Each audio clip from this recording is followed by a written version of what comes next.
है इन्होंने ही 1.5 लाख रुपया दिया है 6 महीने का 6 महीने का फर्स्ट सेमेस्टर का दिया है। ऐसे ही हमारे और भी मेंबर्स हैं, किसी ने सिलाई मशीन दी है, किसी ने कंप्यूटर कोई भी काम स्टार्ट करने के लिए पैसे दिए हैं, और कुछ मेंबर्स ने पानीपत है, ये इनर व्हील क्लब पानीपत का जो मेन हमारा पर्पस है वो कोई चाहे एजुकेशन में शिक्षा के क्षेत्र में है, वो बच्चा इंटेलिजेंट है लेकिन वो घर में उनकी ऐसी स्थिति है वो नहीं अफोर्ड कर सकते, तो इनर व्हील क्लब जो है तब सामने आता है किसी भी रूप में, चाहे वो उनके घर में काम करते हैं कैसे भी है तो बताते हैं, तो मदद करते हैं। और ऐसे ही चाहे कोई लेडी है, कोई उसका हस्बैंड नहीं है या कोई और ऐसी प्रॉब्लम है तो उसको अब पैरों पे खड़ा करने के लिए, आत्मनिर्भर के इंडिपेंडेंट करने के लिए उसको भी फिर वो सामान देते हैं जिससे कि वो अपना गुजारा घर का चला सके। मैम जैसे आप किसी बच्चों को करवाना है, हाँ जी, उसकी स्थिति नहीं है, वो कैसे मिले आपको, कहाँ मिले? कोई वो तो हमारे क्लब है उसमें सब कुछ दे रखा है, फ़ोन नंबर वगैरह है अपना, फिर भी मेंबर्स होते हैं अपना उनसे कांटेक्ट कर सकते हैं। दिया है जो लगभग 2.25 लाख रुपए है। कुछ पाइपलाइन में है अभी 4 बच्चों को और जो है लगभग 2.25 लाख के, वो हम अभी आने वाले 2-4 दिनों में देने वाले हैं। सबसे बड़ा ऑर्गेनाइजेशन है ये वुमेंस का एनजीओ जो है, लार्जेस्ट वुमेन ऑर्गेनाइजेशन है इस एरिया में, इस हेल्प के उसमें। तो कोई भी कैसा भी ज़रूरतमंद हो, पर हमारा ख़ास जो मकसद है वो क्योंकि वही रहता है कि जैसे कहते हैं ना कि बच्चे को आप एक बार राशन दे दो तो उसको रोज़ की वही आदत लगाओगे, उसकी बजाय हम कोशिश ये करते हैं कि हम उसको इस लायक बना दें कि वो अपने लिए खुद से कमा खा सके। भविष्य के क्या प्रोजेक्ट जी, तो उसमें हम ज्योति पे हमने काम किया है अभी और कर भी रहे हैं। 1 जुलाई से हमारा टेन्योर शुरू हुआ है, तो हम पहले से इस फील्ड में काम कर चुके हैं। आँखों के लिए, दांतों के लिए, कैंसर के लिए ख़ास तौर पे इस बार का मुहिम है। स्वयं सिद्धा एक प्रोजेक्ट चला है इस बार, जिसके अंतर्गत जो है औरतों को अपने पैरों पे खड़ा करना है। तो आपने देखा अभी हम सिलाई मशीन्स जैसे दे रहे हैं, तो ये भी एक बड़ा प्रोजेक्ट है हम लोगों का। एनवायरनमेंट को लेकर के काम हम करते रहते हैं। एक छोटा सा नैनो जंगल और बनाने की अभी हमारी प्रयास चल रहे हैं, उसको हम कितनी जल्दी क्रियान्वित कर पाएंगे वो देखने की बात है। इसके अलावा जो है हम आप देखो चिकित्सा में आपके ज्योति, उससे दिशा जो है ये एजुकेशन के लिए काम करता है।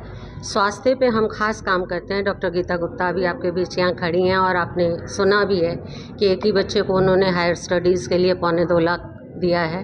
तो इस तरह कंप्यूटर साइंसेज में, सिलाई के लिए, आपके ब्यूटिशियन के कोर्सेज़ के लिए ऐसी वोकेशनल हेल्प्स जो हैं वो वक्त बे वक्त क्लब करता रहता है। मैम कितने % बच्चों को आप ये देखिए ये हर साल क्योंकि प्रेसिडेंट बदलते हैं, पानीपत में हमारे 4 क्लब हैं इनर व्हील के, तो जो जिसको अप्रोच कर पाता है इजीली, हमारे पास जैसे एप्लीकेशंस आ जाती हैं तो उसको सिर्फ थोड़ा सा लोकेट करके कि एक्चुअली वो नीडी है, हम लोग उसकी हेल्प के लिए आगे आ जाते हैं। आप लोगों से कैसे अप्लाई कर सकते हैं? वही बता रही हूँ ना मैं, उनके एप्लीकेशंस आ जाते हैं। जैसे अभी रिसेंटली एक बच्चा तो हम पढ़ा ही रहे थे, तो एक एप्लीकेशन और आई है अभी जो आहूजा स्वीट्स वालों के यहाँ से आपने देखा, पमी आहूजा जी ने जिस बच्चे को 19,200 का एनुअल फ़ी दिया है।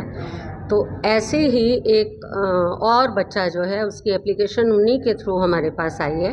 लेकिन ऐसा नहीं होता कि आते ही हम इमीडिएट काम कर देते हैं। हमारी एग्जीक्यूटिव मीटिंग में हम उस पॉइंट को रखते हैं और फिर जैसे बोर्ड की सहमति बनती है और बोर्ड उसमें कंट्रीब्यूट करता है, वो सिंगल हैंडेडली कर ले या पर मंथ कोई उसको लेने के लिए तैयार हो जाए, स्पॉन्सर कर दे, हम वो फीस दे देते हैं।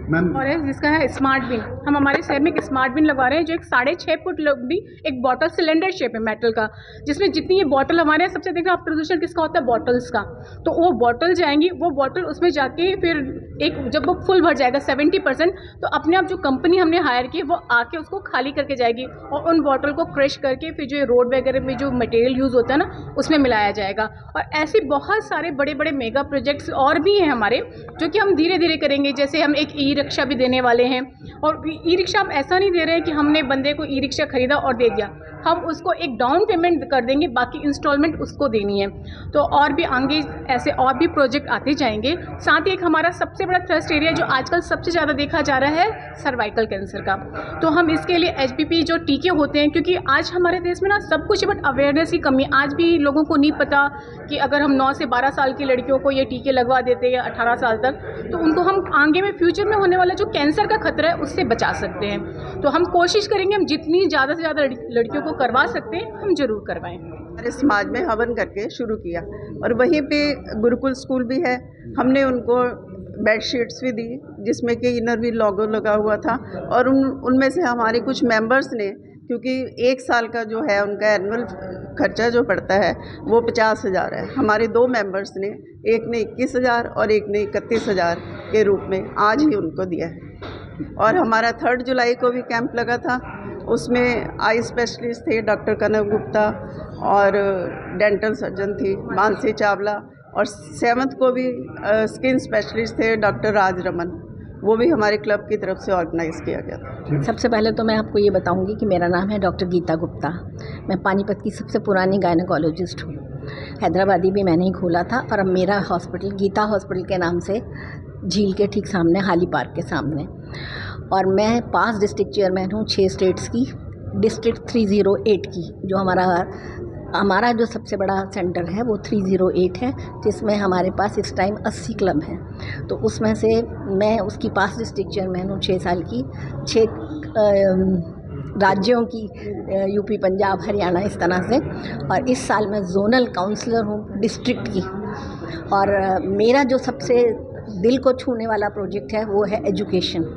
मैंने हमेशा यही चाहा कि वो बच्चे जिनको फैसिलिटीज़ नहीं है, जिनके पास पैसा नहीं है, वो पढ़ नहीं सकते पर बनना चाहते हैं doctor, engineer, lawyer, chartered accountant, professional course में। अब आप मुझसे कहेंगे कि आप BA और MA वाले बच्चों को क्यों नहीं स्पॉन्सर करते।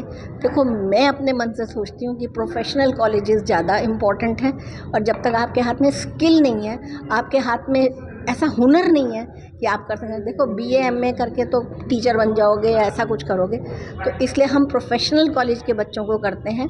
एक शीतल दास संस्था है पानीपत में, जिसके हम मैनेजिंग डायरेक्टर हैं।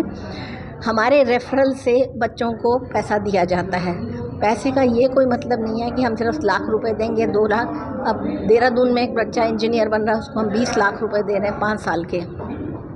आज जिस बच्चे को हमने दिया है वो गीता कॉलेज में कर रही है BPH, तो वो फिज़िकल ट्रेनिंग कर रही है, हुनर है, तो उसके लिए आज हमने उसको दे दिए 1.5 लाख, और 6 महीने के बाद फिर 1.5 लाख दे देंगे। जब उसके मतलब यूनिवर्सिटी लिख के भेजेगी कितना पैसा भेजिए, तो साल का उसका 3 लाख का खर्चा है, और 5 साल का कोर्स है, तो हम उसको देंगे। पर हमारी एक शर्त है कि बच्चा जो हम लेंगे, किसी मेड का है, किसी गरीब का है, पर वो पढ़ना चाहता है और पढ़ नहीं पा रहा, पर उसकी सबसे बड़ी हमारी एक ही रिक्वायरमेंट है कि 85 से अबव होने चाहिए। 85% 12th में होने ही चाहिए। वैसे तो हम 90 कहते हैं, पर अगर हम उनको रिकमेंड कर देते हैं तो 85 पे भी हो जाएगा। पर उसके बाद ये नहीं कि आज हमने दे दिए तो आपने सोच लिया हमें तो 5 साल मिलेंगे ही मिलेंगे। अगर आप अगले साल नंबर अच्छे नहीं लाएंगे तो घट के आधा रह जाता है। अगर उसके बाद आप और ख़राब करते हैं, हम बंद भी कर सकते हैं। तो ये सारी बात हमें हर बच्चे को बतानी होती है। लोग कहते हैं जी आपने एक बार दे दिए 20-20 लाख, 25-25 लाख रुपए अगर हम दे रहे हैं। शीतल दास के पास 25 करोड़ रुपया है, उन्होंने बच्चों को देना ही देना है इस टाइम। और हम चूँकि उसके रेफरल हैं, हम रेफ़र करेंगे तभी वो लेंगे, नहीं तो लेंगे भी नहीं। तो रेफ़र करने में हमारा ये, इस टाइम मैं 11 बच्चे स्पॉन्सर कर चुकी हूँ। पानीपत में ही मेरे 5 बच्चे अभी भी चल रहे हैं, और चार्टर्ड अकाउंटेंट बन चुके हैं कुछ बच्चे। आप जानना चाहेंगे तो हम उनको भी आपसे मिलवा सकते हैं उनके, क्योंकि वो पानीपत में ही काम कर रहे हैं। तो ये बहुत अच्छा प्रोजेक्ट है जो मेरे दिल को हमेशा छुआ है, और मैं पूरी कोशिश कर रही हूँ कि बच्चे पढ़ें और आगे बढ़ें। नमस्कार, मैं PDC Seema Chopra from Inner Wheel district Panipat. आज मैं डिस्ट्रिक्ट की एक पोस्ट पर भी हूँ जिसका नाम है डिस्ट्रिक्ट प्रोजेक्ट्स कमेटी चेयर, जो एसोसिएशन की तरफ से ये पोस्ट मुझे मिली है, जिसमें सभी क्लब्स के जो मेजर प्रोजेक्ट्स हैं उनको लगाने के लिए मैं उनको रूपरेखा तैयार करके दूंगी, और उनकी गाइडलाइन, हर तरह की गाइडलाइन मैं प्रोवाइड कराऊंगी। एसोसिएशन की तरफ से हमें बहुत अच्छे और बड़े बड़े प्रोजेक्ट्स भी मिले हैं जिनको हमने करना है, और मेरे club club Inner Wheel club Panipat ने मुझे प्रॉमिस किया है कि एक स्मार्ट बिन हम लगाने जा रहे हैं जल्दी ही पानीपत शहर में। वो 6.5 फुट की बॉटल साइज़ का एक बहुत बड़ा डस्टबिन है जिसमें हम प्लास्टिक की बॉटल्स को कलेक्ट करेंगे और उसमें सेंसर लगा हुआ है। जैसे ही वो 70% फिल होगा कंपनी में अपने आप इंडिकेशन चला जाएगा और उन कंपनी के ही आएंगे बंदे और उसको खाली करके ले जाएंगे और उसको फिर रिसाइकिल करेंगे जो प्लास्टिक की एम्प्टी बॉटल्स हैं। तो इस तरह से और भी बहुत बड़े बड़े प्रोजेक्ट हैं। एक स्मार्ट लैब भी है जिसको स्टेम लैब बोलते हैं, वो हमने गवर्नमेंट स्कूल में एक लगाने का किया है और उसके एक रूपरेखा मैं तैयार कर रही हूँ कि किस तरह से करेंगे। और I am very much proud कि आज इनरव्हील क्लब पानीपत ने आज भी बहुत अच्छे अच्छे प्रोजेक्ट किए हैं और आप सबका तहे दिल से धन्यवाद कि आप यहाँ आए और हमारे इस कार्यक्रम का भागीदार बने।